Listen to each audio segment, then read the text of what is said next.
Hello everyone. Okay, here's hopefully the second video I was talking about. If not, again, I'm gonna try again tomorrow. I keep having this problem where like I'm taking like 700 takes to get something right. Oh my god. But I was actually inspired by the video I did for Becca Loves McCartney.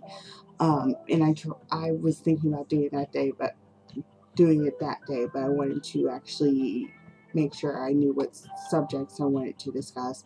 Then I got further inspired by Lorti, who is actually doing more in-depth videos on the BJD hobby. Now, I still feel like I'm new to the hobby. I've been in it since somewhere before September 2010. I always put, like, if anyone asks when I joined the hobby, I put September 2010. I say 2010, excuse me, September 2010, because that's when I joined DOA. And I actually don't have like record like of the exact moment and day I joined the hobby, but I know it was September 2010 I got on Den of Angels, and that's when I really did all the research I had to do and everything. So I always say that.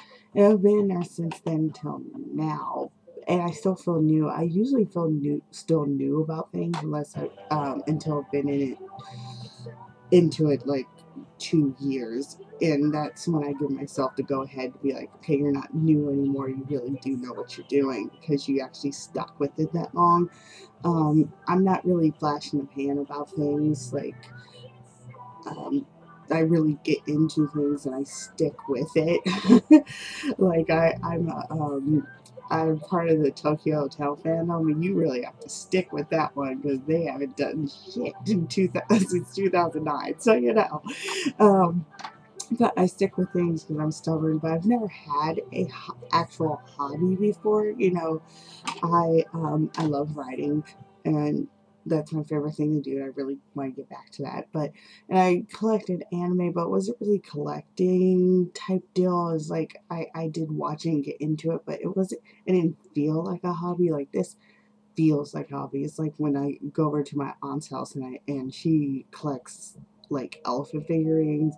Like I've never had something like that, or something that like I got artistically involved in like some of my other friends have. And until it all hobby. So I just want to, I definitely do want to stick with it a couple years before I feel like I'm some sort of expert about things. But I still did want to do this video, and there's a chance I'll do more if this spawns any questions. But I did want to do this video because I still feel like I can do it from a new person's perspective, and I think sometimes you need that rather than like an experienced perspective. And that sounds weird, but I think you get what I mean. But anyway, I wanted to do a video on things I wish I'd known before joining the hobby. And I know this sounds weird to do, but there's a lot of things you just don't come across in your usual research. And even if you, hold on, even if you do really come across it, you may not go too in depth about it because it may not be part of an open forum, or maybe people don't really go into it too much. But I couldn't think of too many things to express, but there was like a couple big ones. So I was going to go ahead and do the video on them, and hopefully like this helps somebody along the line who's just getting into the hobby and just wants, you never know, they may need to know these things. The first one that I wish I'd known before joining the hobby, and maybe if I'd done just more research, I would have come across the subject because it has come up several times, but it was mostly in Den of Angels, so I don't know how much has come up in other places that are like more open membership. But that's the expense. Sorry, the expense of the hobby, because I think a lot of people, when they find out about these dolls, like they're so adamant about getting one that they don't see beyond what like happens when you get the doll or even want the doll. That expenses subtly build up. So like even if you get suggested the least expensive doll like in the hobby, there's still stuff to add on to that, like eyes, wigs, clothes, and then there's shipping, and then there's stuff like even face-up costs and just things that you don't really think about when looking at the doll, because especially if you look at a doll and all you can see is this complete picture, not realizing that, you know, I have yet to come across a doll that comes with a free outfit unless it's like a secondhand doll being sold. Like if you buy a doll from the site, either through a dealer or direct from the company, you're going to have to pay extra for that outfit and for those eyes and for that particular wig, etc., etc. And I don't think people really take that to mind. So like I guess I just want to warn that things do add up. And there's also the fact that a lot of these items, in fact most, I mean I don't live in an area that has BJD related items just available.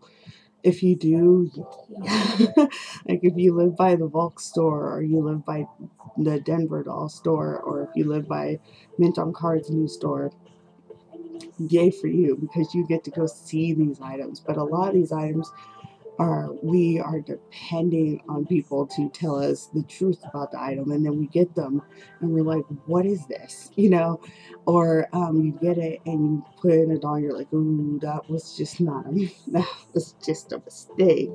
And it's happened so many times to me that, and to so many others, that I was just like, I did want to warn about that, you know, not everything is like this perfect vision, and that you do have to put some money into this hobby, a lot more than you think you would. So you want to save, if you're saving for your first doll, you want to save beyond that doll just to make sure, because nothing's more disappointing than having this doll that has nothing to wear, no wig, no, and like it comes with the eyes that came with it and you don't really like them, and it just it I guess it's just very discouraging. And I found with this hobby that it's best to get into it and be as, especially for your first purchase, to be as non-discouraged as possible, because then you just set off on the wrong foot and it's just awful. Because I've noticed there are some first-time doll owners, they get the doll and they're just like, oh, why did I waste my money? I didn't think that I would need this and that and the other and blah, blah, blah. And so, yeah, it's best to know beforehand expenses involved. And even if you go as least expensive as you can go, it's still money you're spending and money you will want to have. And I guess I just wanted to warn about that, because it seems to be not glossed over. I mean, the information is out there. It's just I'm not sure if it's readily available for you to read. So, yeah. And then another big one I put in here is that you want to research the crap out of this hobby. There are a lot of people I've seen who they've been in a hobby for like multiple years. I saw one who was up to 5, and they hadn't even bought their first doll yet because they were still researching. And you don't have to go that extreme, but you do still though want to research. You don't want to just jump in, get any doll you can find, and then like, yeah, you have this doll and then you ruin it in a matter of days, weeks, months, you know. You want to be able to enjoy your doll for as long as possible. I'm not sure how long these dolls will last, but I mean, there's people who've been in the hobby since the beginning and still have their first doll. And I think the hobby itself is 10 years old. I'm not sure. I have, see, there's still things I need to research, so that's one of them. But you want to definitely research just your basics. I mean, there's basics to everything you get into, no matter if it's just like anime, even if it's just even writing. There's like simple basics you need to know, photography, etc. I mean, everything you get into, there's like the basics that you need to know. Like, it's best to know that these dolls are very sensitive to sunlight. I think they may even be more sensitive than your run-of-the-mill buy from the store doll.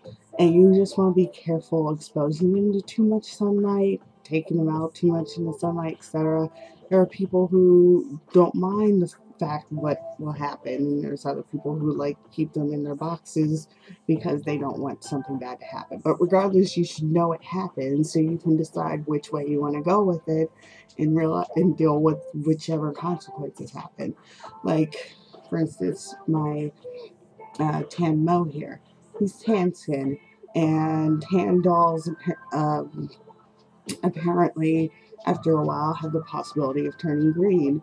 There's someone who has a doll's home tan doll that went has like a slight green cast in certain areas because the red dye in their resin slowly degrades depending on, like, just age, sunlight, etc. And there's a possibility it can break down and start turning different colors. It happens in normal skin, white skin, all of those dolls because they all contain a little to a lot of red resin. And it breaks down, it can change their color. It happens, and you should realize that it happens and then realize how you want to deal with it. It's like you should realize that, like, the stringing that they have, can slowly stretch out and stretch out and stretch out to the fact that you have this floppy doll, and that you'll have to restrain this doll. And you have to know the proper tools, or the tools we use. I don't use all the tools I use for restraining are not 100% proper tools. It gets the job done. um, like, lots of people use chopsticks and stuff, but you should learn how to restrain, realize you have to restrain, and to be honest, restraining actually is not as horrifying as it looks. Like, it looked horrifying to me, but it actually is not. It is pretty simple, and I don't mind it now. Now, if I have to restrain a doll, I'm like, okay, it's time, let's do this, and I do it. It's no big deal. So, I mean, you just want to research and find out the basics like that, because there's a lot more basics to learn, and they're said everywhere, and you basically want to research and get all that down. So at the very least, you know exactly what you're investing in. And even if you want to invest in it, like, you might find it all out and be like, okay, this is too intimidating, I'm leaving. At least you found out now, rather than, I don't know, after you get your first doll and have ruined it and its string is horrible. um, so yeah, you definitely want to research. You also want to research other things that I don't think people really think about too much when they're first getting a hobby. Unless you go through Junkie Spot, or sometimes Denver Doll and Mint on Car will have in-stock dolls, but unless you're getting an in-stock, ready to go out the door doll, there's going to be a wait, and you should research wait times. I actually did not have that mentioned to me before I ordered, and I actually didn't come across it in my research. That's not to say it won't come up when you research. If it is, then this part of the video is useless to you. But if it doesn't, you do want to research wait times so that if you, or like, let's see, Soul Doll is behind right now. Dolce is a year behind. Like, people are getting their dolls a year or more after they ordered them. Soul Doll is only backed up like a month or two. Like, instead of waiting like 2 to 3, you're waiting 3 to 4. So they're not Rain Doll went through a weird disappearing act for like 3-4 months or something ridiculous. They're back now and they're great, but these are things you should look up and realize that they exist. Me, I lucked out.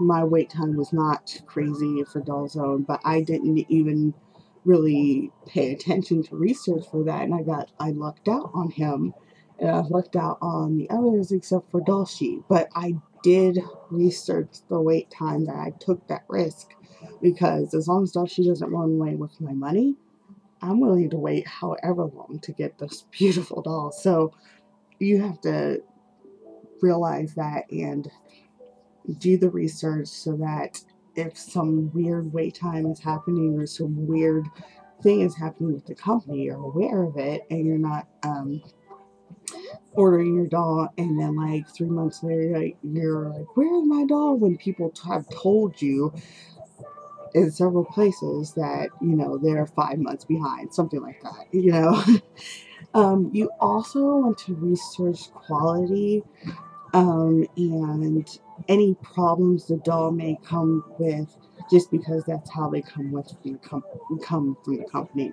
Like for instance, with Bobby and Resin Soul dolls, they actually, I don't know if this problem has been fixed, but they actually come floppy and sometimes with the wrong size string for the size of doll you're getting. So when you get them, you may have to restring them. That's pretty much not like a horrible thing, but you may have to restring them with different string, or at the very least tighten the string they have. And I have seen people get them and they pull them out of the box and you have this floppy thing and you're like disappointed because you didn't realize, these are the things you have to do. And it sucks, but a lot of companies do that to ensure that the doll does not break on shipping. Apple House does it too. They actually do ship their dolls purposefully floppy because they don't want anything to break. So you just have to restring the doll, tighten the string, etc. And there's other things that you just want to be aware of in the quality, if it's gone down, if it's gone up, etc. You also want to make your own decisions about things. You want to have your mind in the right place, because right now, I'll take Zoom for instance. I'll also do Fairyland, but Zoom for instance, there's a recent complaint about the sanding on their hand dolls. What I'm going to say now is that all dolls are made from a mold of some sort. And even if you don't request sanding on your doll, when they take them out of the mold, they may have to do just a smidge of sanding to get certain casting stuff off of it. Like, I'm not even sure there's actually a proper name for it, but of course I can't remember it right now because I'm making the video, so of course I can't remember. But in the case of I think sanding the gates is what they call it, but yeah. Anyway, some of the Soon dolls that are in bronze, similar to his color, but yeah, I think similar to his color, and there's sanding marks on the doll.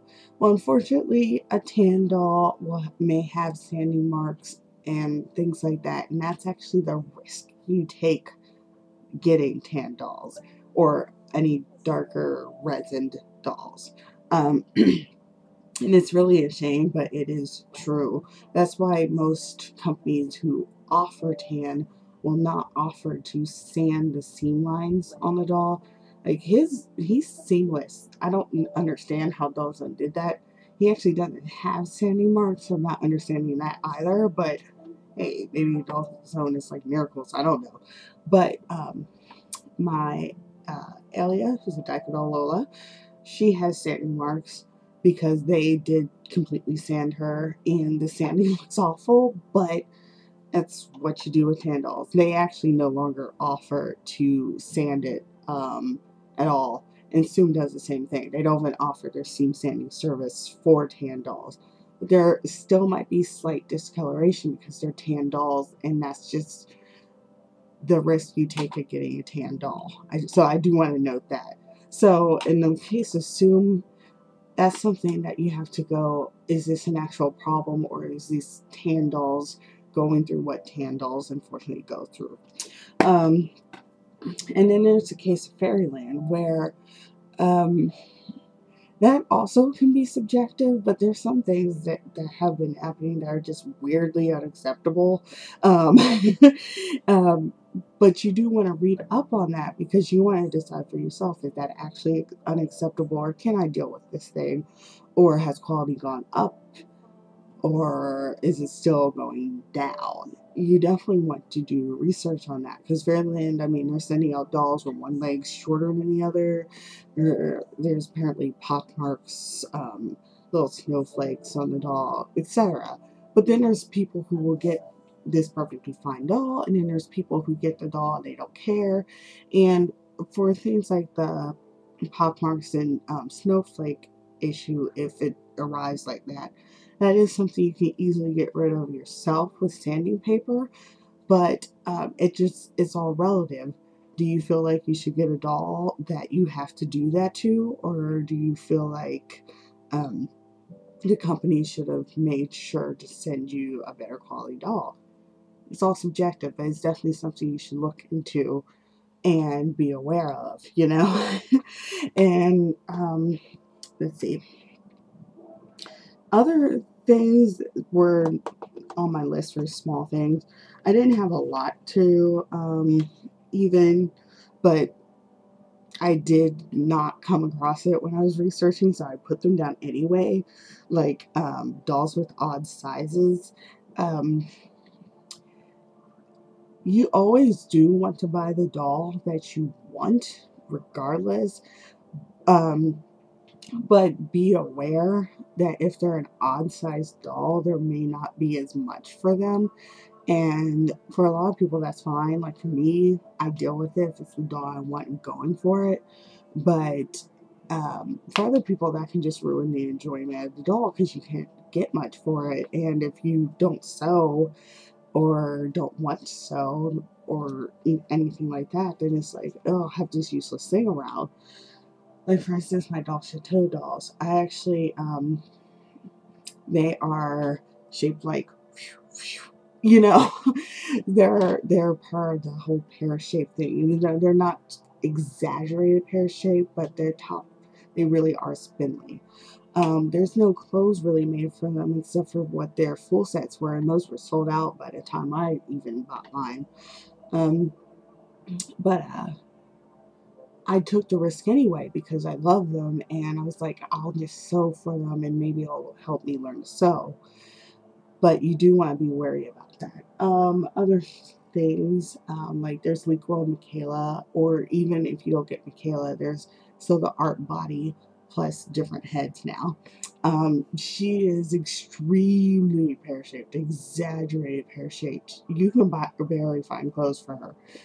So you definitely have to take the risk on that, because you're like, do I want this doll and want to try this dress or try it sew for her, or am I just going to have her around naked all the time and not really enjoy her, or do I just want her to be naked? Who knows? You have to make those decisions by doing research on sizes and odd sizes.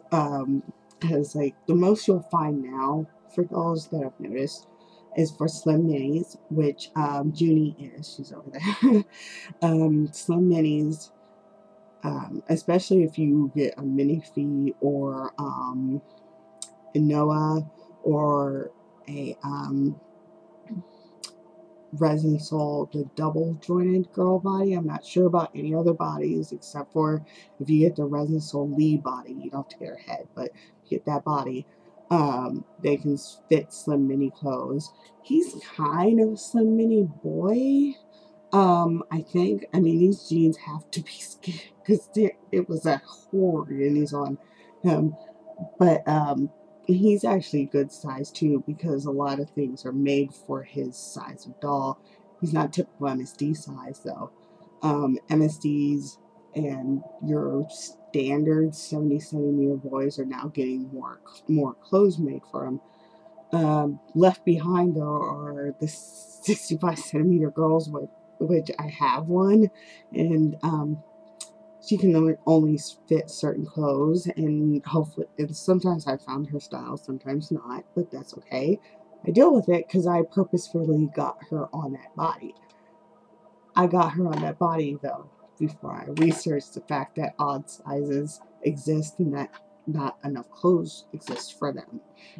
So you definitely want to do just random research on that. I know it sounds weird to have to research that, but it is one of the things you probably should look into.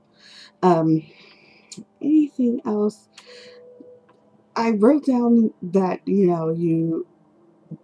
restraining is difficult, which I mentioned before. It's not just as difficult as it looks. You just have to be careful, have the right tools for you. Simple mods are not hard. I actually wrote that down to mention because people are so intimidated by mods that sometimes they think, oh, I can't get this doll because it requires this one little thing and I don't feel comfortable. But as long as you have the right tools, again, they can come off very simple. I actually modded Junie's hip joint and it actually went super well. I'm so surprised. It was really easy and actually was really fun, which is weird, but it was really fun. I guess because I couldn't really mod my Barbies growing up. It was just neat being able to mod a doll without like destroying it. Another thing that I wrote down are that face-ups. If you ever want to try them, they're intimidating, but as long as you work buy the right tools, you can do it over and over and over again until you get it the way you want it to. I know that sounds silly to even mention, but with how intimidating they come off, a lot of people are afraid to try them because they're afraid of ruining their doll. As long as you're not taking like a Sharpie or nail polish to your doll, you can do, to your heart's content. Just make sure you use the right tool, right paints and watercolor pencils, etc., and the right sealant and the right face-up remover. I use Winsor and Newton, but a lot of people have success with all other sorts of things, but make sure it's something people have tried and you can just keep going. and two other things, these were actually just like emotional things, as I call them, and they're the last two things on my list. And one was like, basically, and this is yet another thing I wish I'd known. People are not going to like the brand of doll you have, and it's nothing personal. It's just going to happen. And for some reason, I wanted to mention it just in case you come across that and you start to doubt yourself and your purchase simply because um, people don't like the brand. But that's okay. That's just how it is. We all have, once you get into a hobby, you'll probably come across a brand that you look at and you're like, oh, what the hell is that? Which a lot of people, do choose some of the dolls I have, but that's how it is. We all have preferences and everyone should be allowed to have preferences. And I wish I had that forced into my head before I joined the hobby. My first doll was Doll Zone, and I just doubted him because people didn't like Doll Zone. I even made a video about it. It's up here still. I refused to take it down simply because I want people to see the progression to the fact that I get over it, because I am over it, because people don't like Doll Zone. So what? I have companies that I don't like, and that everyone should be allowed to that. So I want to mention that. And then I want to also mention about people openly judging dolls, like people's personal dolls. That's going to happen. Whether it happens to you, who knows? Even if it does, though, for some reason I just wanted to basically say, you can either take what they say personally and let it make you hate the hobby or hate your doll or something like that, or you can grow from it or you can ignore it. I personally I don't handle criticism well, like at all. But at the same time, at some point you want to enjoy your hobby. You don't want to take everything in, internalize it, and like make you hate that you spent money on these dolls or anything like that. So it kind of goes hand in hand with the whole brand thing. You want to enjoy this hobby, so you have to handle how you take things yourself and be aware that, this and that may happen, and maybe like start of coming up with a plan on how to deal with it. And I know that's silly, but I'm like that. I like, you know, mentally in my head going, okay, this might happen, and here's how I'm going to handle it, and okay, I'll go on with my life now. It's much better that way for me. It doesn't have to be that way for everyone, but I thought I would just mention it, because who knows, you might be the same, or you might just think I'm crazy right now. Who knows? But anyway, that's pretty much all I can think of, and that's all I have written down of things I wish I'd known before joining the hobby. I will give like one, more advice. Basically, definitely get the doll you want. Save up for it. However you need to do it. Get the doll you actually want. Don't just get the most like least expensive doll thrown at you unless, hey, that happens to be what you want. You never know. But if it's not and you're just getting a doll to have a doll, I wouldn't really suggest that too much. I've heard some people suggest it, but I feel like you want to get the doll that introduces you the best way into the hobby, so that um, you're not introduced in a really bad way. But of course, if it works for you to have, like, how to put it, there's the thing about starter dolls. If it works for you to have one of those, hey, do get one, but make sure, you understand it's going to be your starter doll, and that, like, if you don't necessarily like it, that's okay. Um, but yeah, I don't know if I suggest starter dolls or not, unless you feel like you're really, really nervous, because regardless of what people say about this being cheap or that or anything, they're all, in my opinion, expensive, because they're still at their base dolls. They're beautiful, customized, fantastic dolls. But the lowest I've seen, like, is in like 110, 120, 30, that type range, and that's still a lot of money to put down on something, especially if it's something that you're just not gonna like. And you rarely, on a doll like that, at that expense, would have to take a loss if you didn't want it and want to sell it. So yeah, I guess that was the last advice I could think of. And if for any reason you have any questions, just ask. I also recently realized that I have messages on YouTube. I live off my phone. It's right here, actually. I like live off of it. And during like some random thing, I rooted it or something weird. Ever since then, I hadn't been getting Google messages, which is connected to my YouTube. So I didn't realize I had messages until recently. So you can start sending me messages if you have any questions, and if it requires a video, I'll make one. If not, I'll make sure to answer the message. And I'm sorry to anyone who has sent me messages and I just completely didn't answer. It wasn't on purpose. I used to, before I did that to my phone, check them on my phone and answer from there, or make a note to answer it. But I didn't know, because it didn't go off. I didn't know I had any messages in there until the other day, which is great because I had a ton. So, yeah, I hope you enjoyed this video and it helps someone. If not, hey, I tried. So that's all.